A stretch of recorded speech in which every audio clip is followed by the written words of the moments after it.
जानो टीवी के नाजरीन अस्सलामुअलैकुम। दोस्तों, मोबाइल फ़ोन बातचीत का ज़रिया है। फ़ोन के ज़रिए हम अपने से दूर अजीज़ों कारब से रब्ता करते हैं और उनकी खैरियत दरियाफ्त करते हैं। एक दूसरे के साथ बातें करके हम अपने दिल का बोझ कम कर लेते हैं। दुनिया में इस वक्त ऐसा भी गांव है जहां के लोग अपने मरे हुए अजीज़ों कारब से घंटों फ़ोन पर बातें करते हैं। दोस्तों, जापानी टाउन ओटुसो से कुछ दूर पहाड़ी है जिस पर एक फ़ोन बूथ है। इस फ़ोन बूथ में काले रंग का रोटरी फ़ोन है। दिलचस्प बात यह है कि इस फ़ोन का कनेक्शन कहीं भी नहीं। ओटुसुची के रहायशी अटारसो ने 2010 में अपनी करीबी अजीज़ को खो दिया। उसने पहाड़ी पर फ़ोन बूथ बनाया और रोज़ाना सुबह जाकर उस फ़ोन बूथ पर बात वो अपने मरे हुए अजीज़ से करता था ताकि उसका गम थोड़ा कम हो जाए। जाहिर बात है, आगे से कोई जवाब नहीं आता था। अटारूसो के मुताबिक उसका अजीज खुशी से खामोशी से सिर्फ उसकी बातें सुनता है और आगे से उसका कोई जवाब नहीं देता। 2011 में यहाँ शदीद सैलाब आया और इस सैलाब की वजह से 20,000 अफराद लुकमाए अजल बने। इस सैलाब के दौरान ये फ़ोन बूथ बच गया, जिससे अटारूसो का यकीन मज़ीद पुख्ता हो गया और उसे किसी पुरस्रार ताकत का यकीन हो गया जिसने इस टेलीफोन बूथ को तबाह होने से बचाया था। उसने ये बात अपने गांव में जाकर बताई। इस सैलाब की वजह से लाखों अफराद की मौत हुई थी, जिनके पसमानदगान उनकी याद में परेशान रहते थे।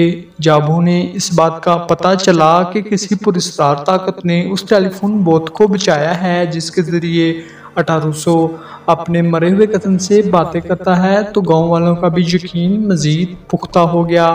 उन्होंने भी टेलीफोन बूथ पर आके बातें करना शुरू कर दी। हर शख्स ने अपने मरने वाले का मखसूस नंबर भी याद किया हुआ है जिसके ज़रिए वो मरने वाले से रब्ता करता है। अब जापान भर से लोग इस बूथ पर अपने प्यारों से बातें करने आते हैं। अब तक लाखों अफराद ने टेलीफोन बूथ इस्तेमाल किया है। अटारूसो के मुताबिक लोगों को मालूम है कि फ़ोन कहीं कनेक्ट नहीं और ना ही कोई बात होती है, लेकिन फिर भी लोग अपने दिल को तसल्ली देने के लिए और अपना गम कम करने के लिए बात करते हैं। फ़ोन बूथ में एक नोटबुक भी रखी हुई है जिसमें हर आने वाला अपने मरे हुए अजीज के लिए कोई ना कोई पैगाम जरूर लिख कर जाता है।